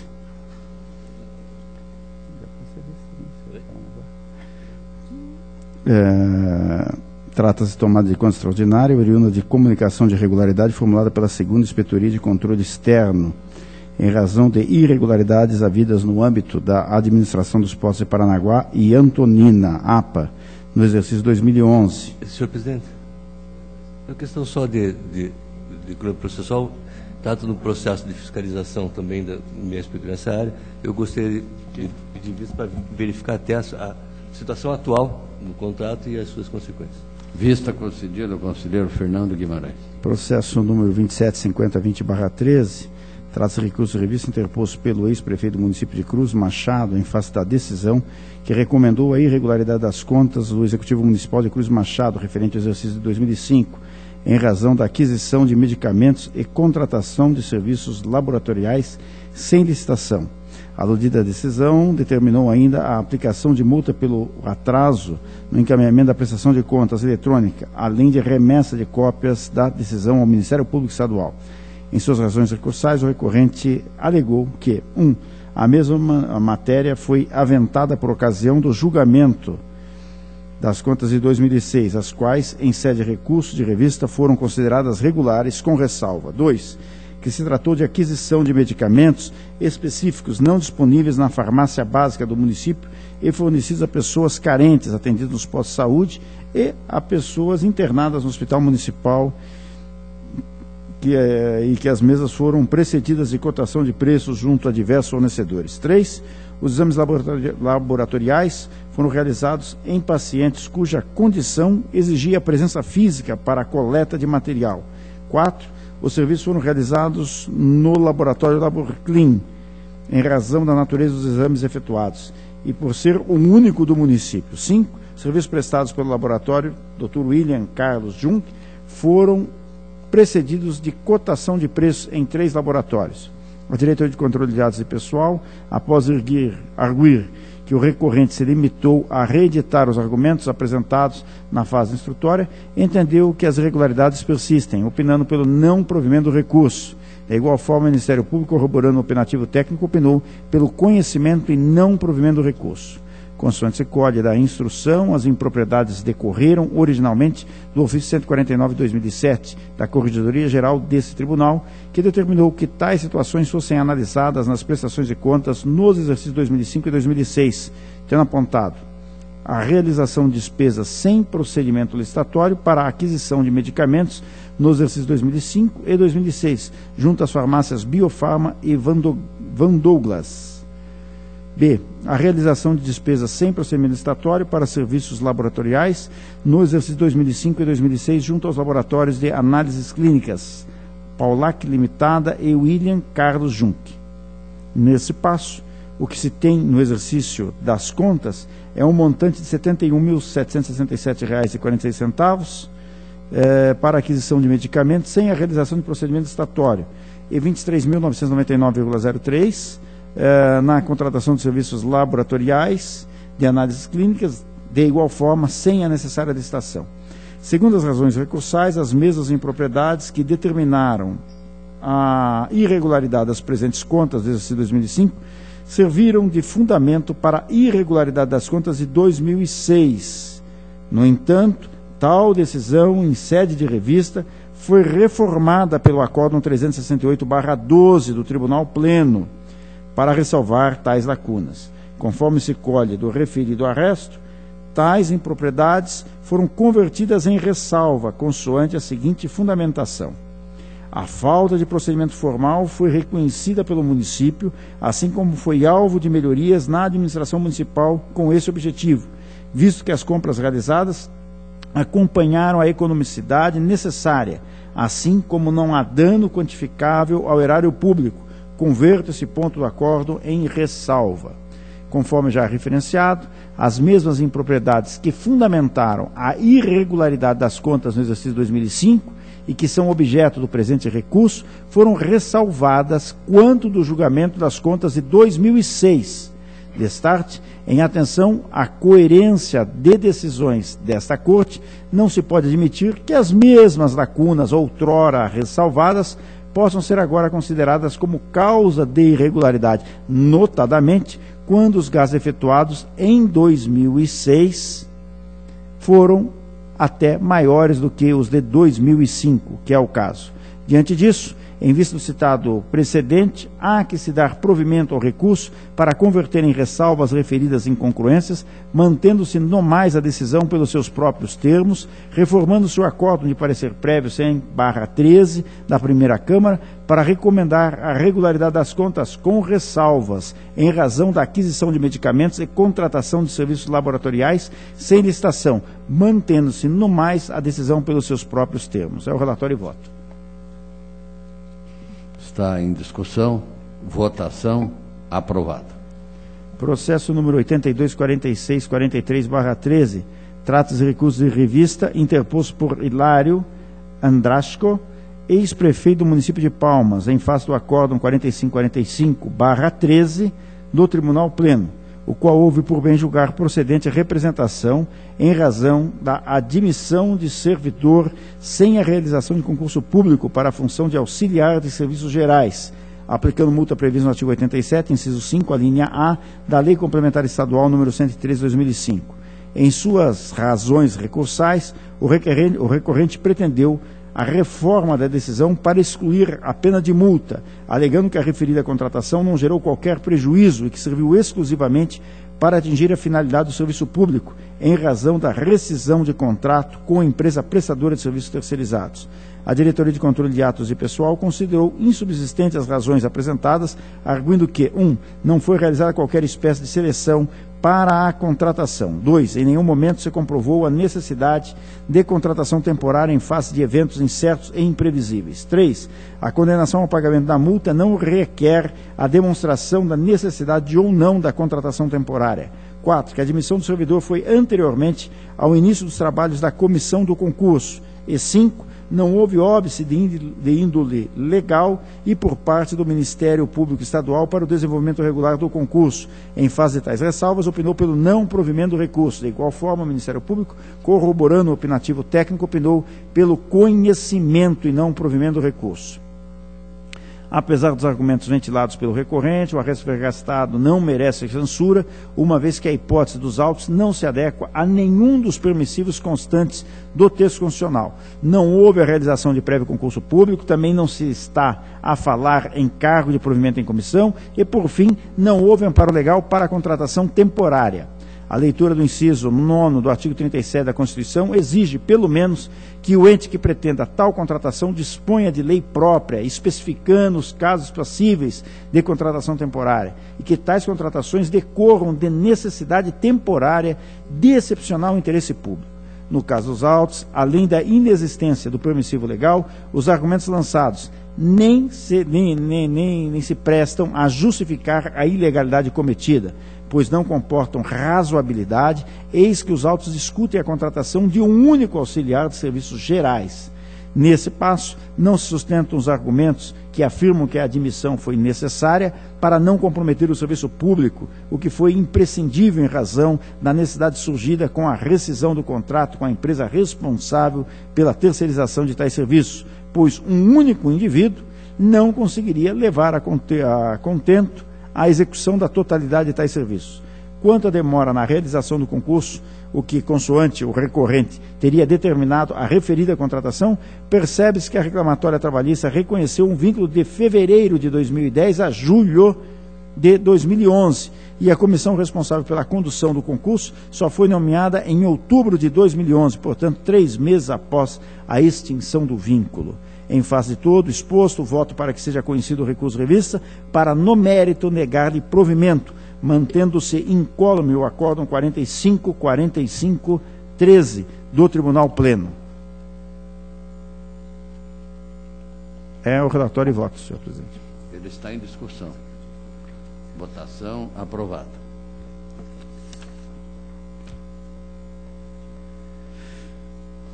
Também vou relatar nesse momento a certidão liberatória incluída em mesa, senhor presidente. Trata-se de o processo Trata-se exatamente de processo de certidão liberatória formulado pelo município de Sapopema, número 891476/14. A Diretoria de Contas Municipais, a Diretoria de Análise e Transferência, a Diretoria de Execuções e a Diretoria de Controle de Atos de Pessoal manifestaram-se pelo deferimento do pedido, diante da ausência de pendências em seus respectivos âmbitos de atuação. No entanto, o Ministério Público pugnou pelo indeferimento do pedido, apesar de ter expressamente consignada a inexistência de pendências. Em que pese o constante opinativo ministerial, vislumbro que não subsiste na instrução impropriedade alguma que leve ao indeferimento do pleito. Anote-se que a conclusão do parecer do parquet não guarda consonância com suas próprias razões, eis que afirma, entre aspas, tendo em vista a inexistência de pendências da municipalidade, esse Ministério Público de Contas se manifesta pelo indeferimento da certidão liberatória ora pleiteada no prazo indicado pela DCM, fecha aspas, levando à conclusão que, na verdade, houve um equívoco na grafia. Destarte, ante o exposto, voto pelo deferimento do pedido, expedindo-se a certidão liberatória requerida pelo município de Sapopema, com validade de 60 dias. É o relatório e voto. Está em discussão, votação, aprovado. Processo número 890662/13, trata-se de recurso de revista interposto pela Associação de Pais e Professores da Escola Municipal Michel Cury, em face do acórdão 5120/3 da primeira Câmara, que julgou irregulares as contas relativas à transferência voluntária celebrada junto ao município de Curitiba, no exercício 2008 a 2010, em razão de ausência de certidão negativa de débito específica, bem como da não apresentação de pesquisas de preço para justificar as aquisições realizadas para execução do objeto do convênio. Além da irregularidade das contas, o referido arresto determinou a aplicação de multas a ex-presidente da APPF em face das impropriedades apontadas. Em suas razões, a recorrente sustenta que, relativamente à ausência da CND, a responsabilidade da APPF, cuja presidente era mãe de aluno, leiga e sem conhecimento em gestão pública, se restringia ao acompanhamento da execução da obra, competindo ao município a verificação de certidões e recolhimento de tributos, sendo descabida que a recorrente formada por membros leigos sem formação em gestão pública de recursos gerenciasse valores tão altos, o que em verdade caberia ao município. 2. Quanto à ausência de pesquisa de preços, esclareceu que procedeu a mesma por e-mail e telefone. No entanto, tais registros não foram localizados, novamente alegando a ausência de informação e capacitação dos membros da APPF acerca de procedimentos e prestação de contas. Diante de tais argumentos, o suplicante pleiteou a exclusão da multa aplicada à ex-presidente da entidade recorrente. Em sua manifestação, a Diretoria de Análise e Transferência destacou que os objetivos do convênio foram atingidos e os recursos corretamente aplicados, bem como que a ausência de pesquisa de preço atingiu apenas parcela dos valores repassados, eis que o montante principal decorreu de procedimento licitatório já verificado por essa Corte. Assim, a unidade técnica, apesar das lacunas e após sopesar os princípios da necessidade, adequação e proporcionalidade, explicitou que, entre aspas, responsabilidade exclusiva e total da tomadora dos recursos públicos aparentemente não se afigura como medida proporcional, fecha aspas, opinando pelo provimento parcial do recurso para a exclusão das multas, mantendo a decisão pela irregularidade das contas. O Ministério Público corroborou o entendimento lavrado pela unidade técnica. Diga-se, primeiramente, que a matéria recursal, devolvida à apreciação dessa Corte, restringe-se apenas à aplicação de 2 multas, eis que o pedido é expresso nesse sentido. Nesse passo, não há que se perquirir sobre a irregularidade das contas, a qual se mantém pelos fundamentos do próprio arresto vergastado. No que pertine à reapreciação das multas aplicadas, há que se cotejar se a conduta omissiva a que a entidade deu causa pode ser imputada de forma razoável à sua gestora. Ora, no caso dos autos, a sanção atinge a ex-presidente da Associação de Pais e Professores de uma escola pública municipal em razão de irregularidades havidas durante a execução de convênio. Como é se disso, apesar das associações de pais e mestres de escolas públicas assumirem franco papel de colaborador da instituição educacional, a objetivar uma melhoria na qualidade de prestação dos serviços educacionais, na sua esmagadora maioria, é formada por cidadãos leigos, sem a necessária ou mínima formação para a condução a contento de atos formais mais complexos, como o caso de execução de uma obra pública de grande porte, que, com sensa vênia, deveria ter sido protagonizada pelo município. e a sua respectiva prestação de contas, em que pese a relevância da necessidade de certidão negativa de débito específica da obra e da pesquisa de preço, não se pode negar tais desvelam exigências formais específicas, cuja omissão por parte do gestor privado pode ser considerada excusável. Diante disso, entendo por desarrazoadas as sanções pecuniárias impostas à ex-gestora da entidade e voto nos termos da instrução e do parecer ministerial pelo conhecimento e provimento do recurso revista interposto para afastar as multas impostas, mantendo a irregularidade das contas. É o relatório e voto. Ele está em discussão. Senhor presidente. Para discutir, auditor Sérgio. Senhor presidente, eu sei que, quer dizer, o relator destacou muito bem que o próprio recurso não pediu a revisão do mérito das contas. Mas por tudo que foi dito, me parece que o julgamento mais adequado seria a ressalva.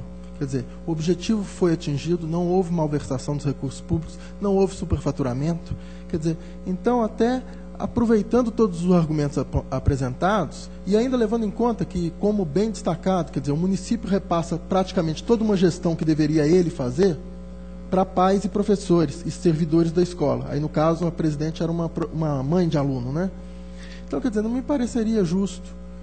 E os próprios argumentos trazidos, ainda que ela não tenha explicitamente pedido a revisão do mérito, pelos argumentos trazidos, implicitamente há a possibilidade de revisão do mérito. Então, eu faria esse apelo ao ilustre relator. Senhor presidente. Para discutir. Na verdade, não é bem para discutir, eu vou pedir vista e eu vou justificar. Ontem, na sessão da segunda Câmara, foi discutida exatamente essa situação em que uma associação executa uma obra que, em tese, seria de responsabilidade do município. Era um caso praticamente idêntico. Então, até por uma questão de coerência, eu peço vista, senhor presidente. Vista concedida a Vossa Excelência. Processo número 11.136/14. Trata-se de recurso revista interposto pela Universidade Estadual de Londrina. Senhor presidente.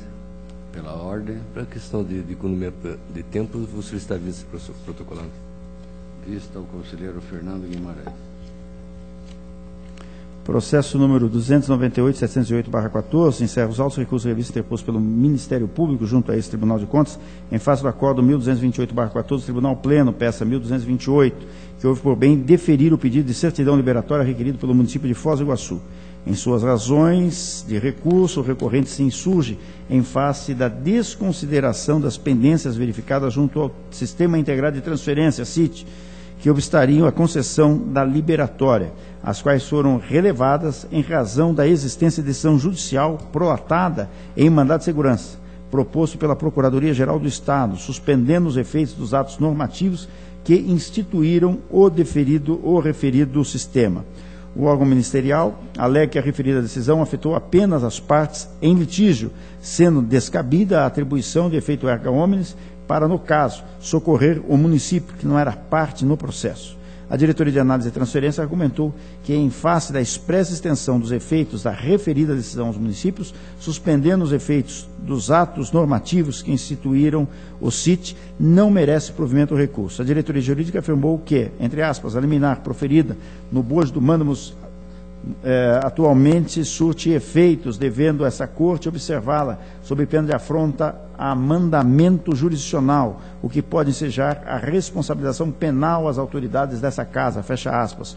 O Ministério Público, após considerar as manifestações da Diretoria de Análise e Transferência e da Diretoria Jurídica, entendeu que houve perda superveniente de objeto, opinando pela extinção do processo sem julgamento de mérito, com consequente encerramento. Esse é o relatório, senhor presidente. Propósito de voto. O Ministério Público, após a interposição do recurso, tendo em vista o constante de sua instrução, posicionou-se pela perda do objeto, com a extinção sem julgamento do mérito. No entanto, tal raciocínio não se mostra adequado. O recurso fora originalmente interposto sob a alegação de mácula na decisão concessiva de certidão liberatória, que, em verdade, não se verificou, ainda que se argua que a decisão dos embargos declaratórios, que estendeu expressamente aos municípios a suspensão dos efeitos dos instrumentos instituidores do CIT, é posterior ao acordo número 1228/14 do Tribunal Pleno. Por certo, isso apenas reforça a regularidade da decisão vergastada. Atente-se que, quando da fase instrutória, a diretoria de análise e transferência consignara a faculdade do relator de concessão da liberatória, tendo em vista os termos da decisão judicial, o que foi reconhecido na decisão atacada, a qual, diante da existência de manifestação expressa do judiciário, suspendendo os atos instituidores do CIT, houve por bem não erigir tal motivo como óbice ao pedido de certidão. Daí se impõe o não provimento do recurso, pois a decisão vergastada se mostrou materialmente rígida. Por tais razões, acompanho a unidade técnica e voto pelo conhecimento do recurso para, no mérito, negar o provimento, mantendo-se incólume o acordo número 1228/14 do Tribunal Pleno. É a proposta de voto. Está em discussão. Votação. Aprovado.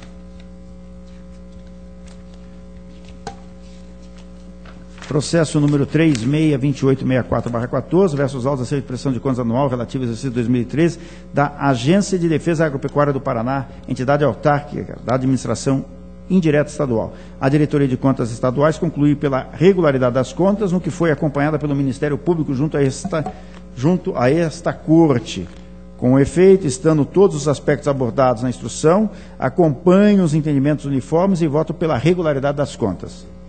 Em discussão, votação, aprovado. Processo número 383047/14, versus autos acerca de prestação de contas anual, relativo ao exercício de 13, da Nova Asa Branca 3, Energias Renováveis, Sociedade Anônima, entidade da administração indireta, Sociedade de Economia Mista do Grupo Copel. A Diretoria de Contas Estaduais conclui pela regularidade das contas, no que foi acompanhada pelo Ministério Público junto a esta Corte. Também, acompanhando a instrução e o parecer, minha proposta de voto é pela regularidade das contas. Em discussão, votação, aprovado. Senhor presidente, a minha pauta está atendida, agradeço a Vossa Excelência e agradeço também, muito especialmente, ao doutor Ivan. Agradeço a Vossa Excelência, retorno a palavra ao conselheiro Ivan Bonilha.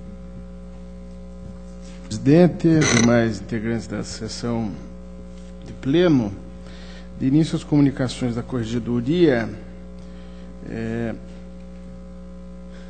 e já aproveito até anteriormente a isso para pedir a inclusão de duas representações, protocolo 887408/14 e 91371914 na pauta, uma vez que eu vou relatar os despachos, os quais foram concedidas medidas cautelares. O primeiro, processo município de Jaguariúva, o segundo, Serviço de Comunicações Telefônicas de Londrina. E, ainda com o intuito de atender o disposto no regimento 436, parágrafo único, inciso 4º, comunico o arquivamento dos seguintes processos. Protocolo 850180/14, representação Câmara de Mandaguari, Observatório Social desta cidade, despacho 1631/14. Segundo protocolo 452281/11, representação Câmara de Guaratuba, Promotoria de Justiça de Guaratuba, despacho 1632/14. O terceiro processo, protocolo 782324/14, representação da Lei de Licitações, Companhia de Saneamento do Paraná, Tribunal de Contas da União, despacho 1644/14. E, por fim, o quarto, protocolo 772500, denúncia, município de Guaraci, interessado Amantino Gonçalves dos Santos, despacho 1652/14. Esses, então, os arquivamentos. Passo a relatar a representação feita, formulada por duas pessoas jurídicas, mediante a qual noticiaram supostas irregularidades na concorrência pública 02/2014, tipo menor preço global, promovida pelo município de Jaguariúva, para contratar empresa para execução do serviço de coleta e transporte de resíduos domiciliares e comerciais na área urbana da cidade de Jaguariúva e coleta e transporte de resíduos recicláveis também na área urbana e operação e manutenção de aterro sanitário municipal. O valor da contratação, R$ 1.754.811, prazo previsto para o contrato de 12 meses, podendo ser renovado por igual período, até o máximo de 60. Os requerentes pleiteiam cautelarmente a suspensão do processo e, no mérito, procedência da representação. Foi recebida, diante do preenchimento dos requisitos, argumentos apresentados pelas representantes serão expostos conjuntamente com as razões de recebimento. Inicialmente, no que se refere a uma expressão muito usada hoje em debates, no que se refere à falta de projeto básico para execução dos serviços relativos ao aterro municipal e à falta das condicionantes da licença ambiental expedida para o empreendimento. Nota-se que, pelo menos nesses autos, há ausência destes. Assim, considerando que o artigo 7º da Lei de Licitações dispõe que obras e serviços somente poderão ser licitados quando houver efetivo projeto básico aprovado por autoridade competente, entendo prudente receber a representação neste ponto, a fim de esmiuçar o procedimento, inclusive na fase interna, para comprovar a existência dessa exigência. Do mesmo modo, respeito à falta de licença ambiental, salutar o recebimento do feito a fim de perquirir-se efetivamente e omitiu-se tal documento. Em caso afirmativo, se perquirir da falta da licença ambiental emitida por órgão competente, se isso prejudicou a formulação de propostas, por suposta falta de conhecimento do modo e das condições sobre os quais seria manejado o aterro sanitário. Assim, também recebo a representação neste específico ponto. Segunda questão suscitada pelos representantes, de respeito à exigência do certificado ISO 9000, ou comprovação de que a empresa possui um sistema de gestão de qualidade baseada em normas brasileiras desse sistema ISO. Tal exigência está disposta no instrumento convocatório como requisito de qualificação técnica e, ao menos em análise superficial, parece restringir a competitividade do certame.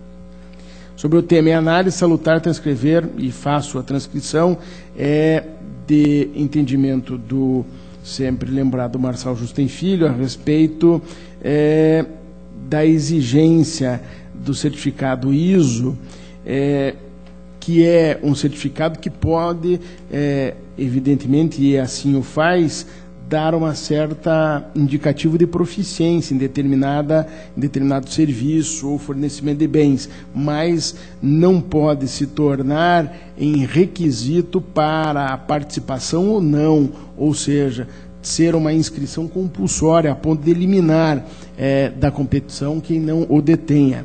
De modo que, baseado nessa justificativa que já estou apresentando, eu também recebo a representação neste ponto. Outro ponto que foi alinhavado pelas partes representantes é em relação à exigência de licença de operação ambiental junto ao Instituto Ambiental do Paraná nos serviços de coleta e transporte, disposta no item específico do edital. Segundo a requerente, seria admissível a exigência somente em relação à licitante vencedora, como condição para a assinatura do contrato, e não como requisito para a habilitação pré-existente à disputa. Ao que parece, a operação e manutenção de um aterro sanitário é atividade que requer experiência, devendo ser desenvolvida em conformidade com normas e legislação específica. Assim, em análise preliminar, não há como afirmar acerca da regularidade da exigência da licença ambiental de operação, sendo necessária instrução do feito para melhor exame.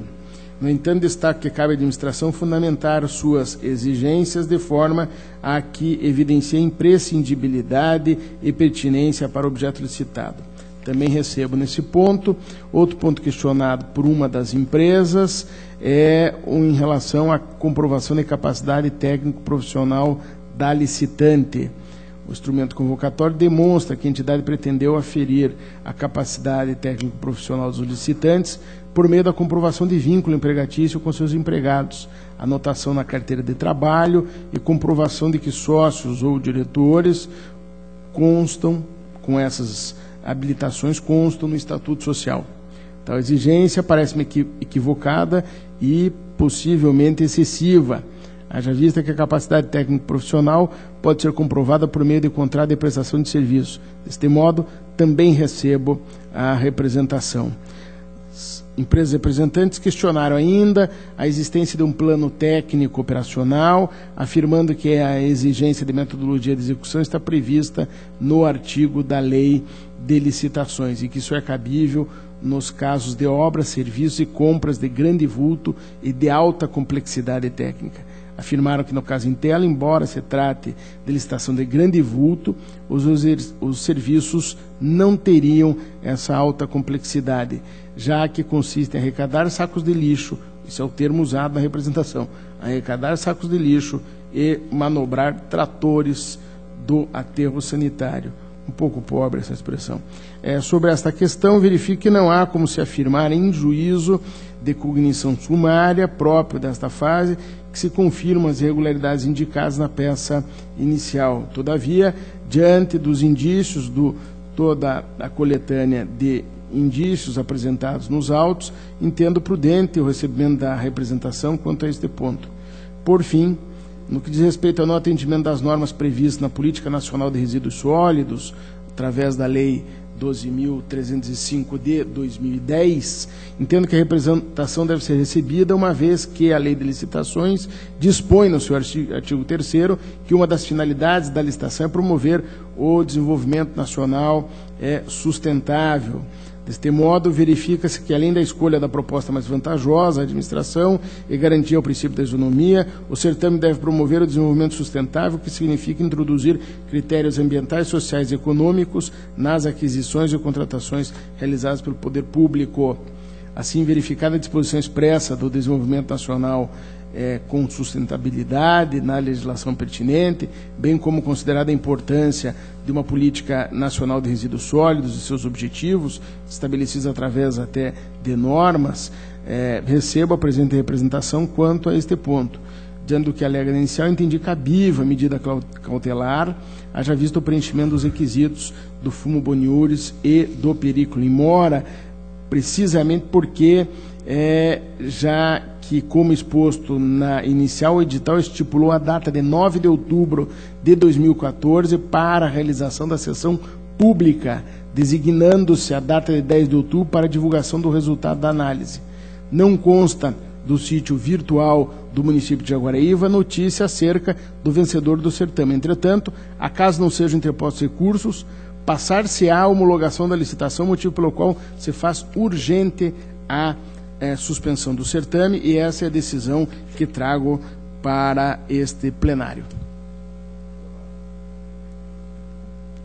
Em discussão, votação, aprovado.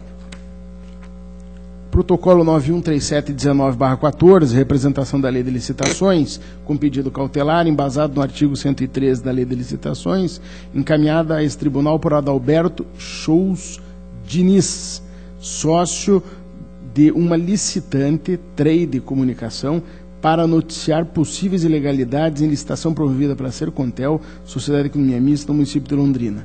Para evitar repetições necessárias, as alegações do representante serão relatadas e sumariamente analisadas adiante no exercício do juízo de admissibilidade.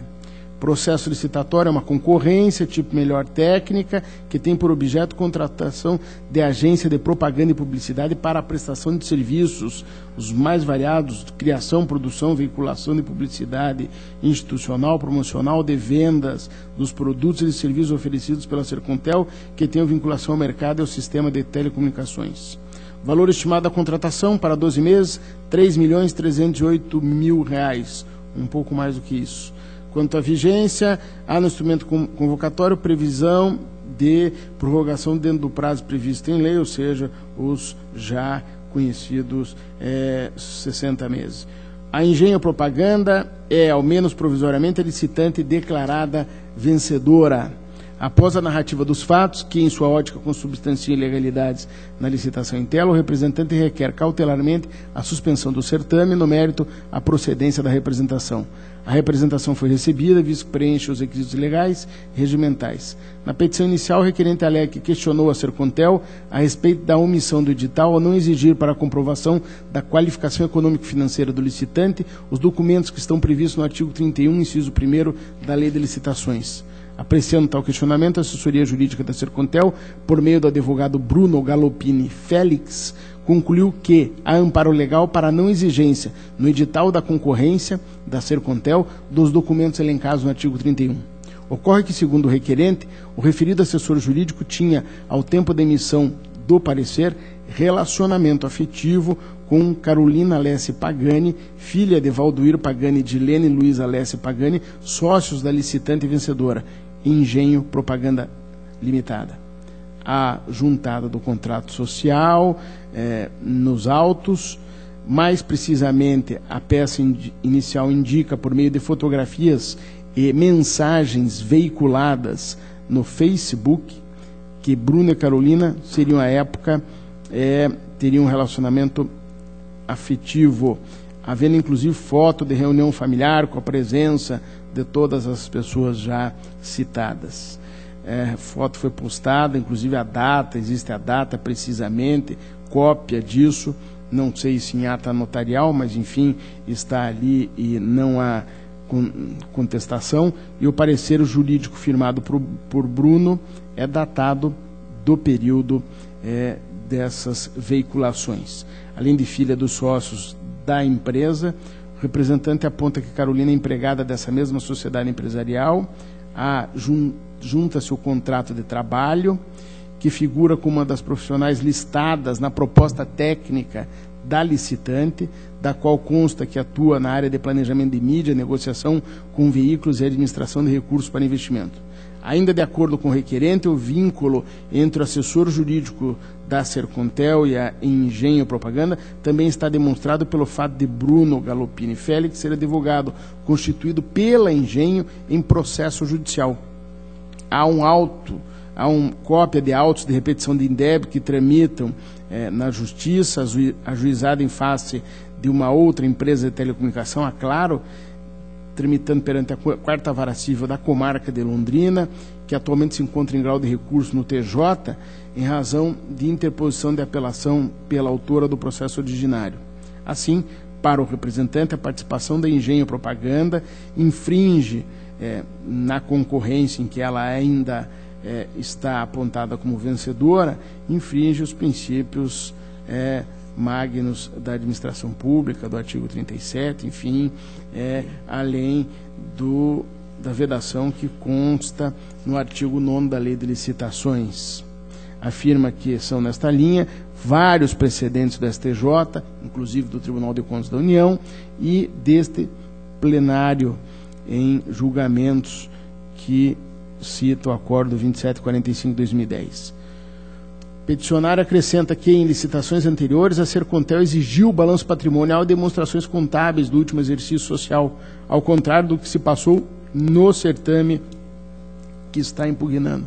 Nesse sentido, traz cópias de editais de concorrência anteriores, anos de 2012, 2013, havendo em todos eles a previsão de apresentação da aludida documentação pelos licitantes. E nesse último, também a exigência de comprovação de índices mínimos de liquidez e índice máximo de endividamento. Sustenta ainda que a empresa Engenho dificilmente conseguiria comprovar na concorrência que está sendo impugnado o atendimento de tais índices, visto a regularidade em sua contabilidade, em desacordo com normas técnicas de contabilidade.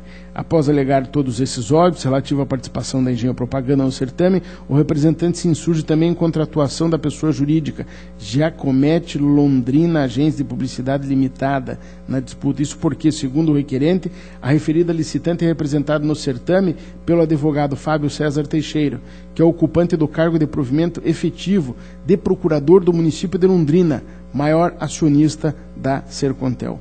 O senhor Fábio consta como procurador da aludida pessoa jurídica na ata de reunião para apuração e divulgação do resultado geral das propostas. O respectivo instrumento particular de procuração também está acostado aos autos. A fim de demonstrar o vínculo profissional de Fábio Teixeira com o município de Londrina, o representante apresentou extratos do site do município de Londrina indicando o cargo ocupado pelo procurador municipal.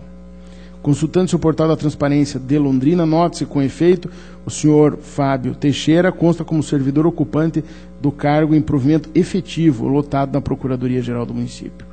Requerente alega que, talvez por essa razão, a presidência da Sercontel tenha negado provimento ao recurso interposto pela agência Trade, Comunicação e Marketing, sociedade no qual o órgão representante figura como sócio, em face da classificação da proposta de preços apresentadas pela Giacometti, que, segundo alega, violou item específico do edital ao ofertar honorários de criação com percentual inferior a 10% do previsto na tabela de preços do Sinapro.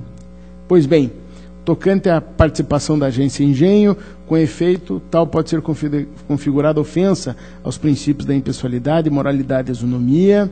Enfim, a situação fica muito clara e evidentemente capaz de levantar dúvidas fundadas a respeito de todo o processo licitatório que foi conduzido, à farta documentação de todas essas situações, inclusive aquelas que levam a avaliações que podem até, no primeiro momento, beirar o subjetivismo, como essa de relacionamento afetivo, enfim.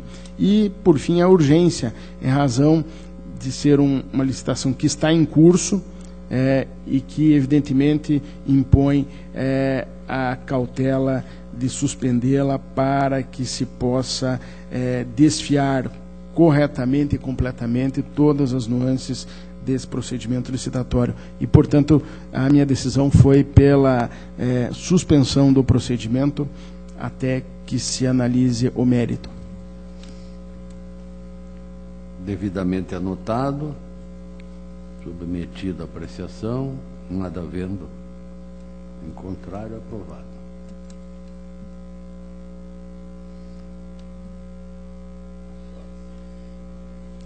Senhor presidente, eu pediria que os demais processos da pauta da Corregedoria fossem adiados, com exceção do que consta na pauta, que é especificamente qual?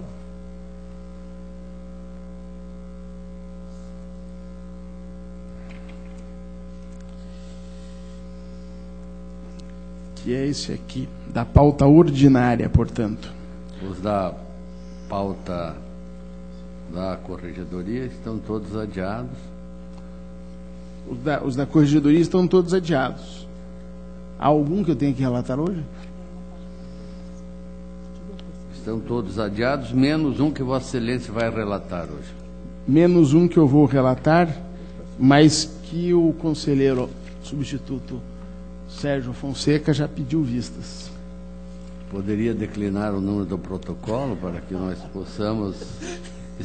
Em seguida, presidente. Está com vistas ao conselheiro Sérgio Valadares. Qual que é? Está com 16? Deixa eu ver. Acho que enquanto fica... O aquário é, de algum modo, imobilizante. Qual?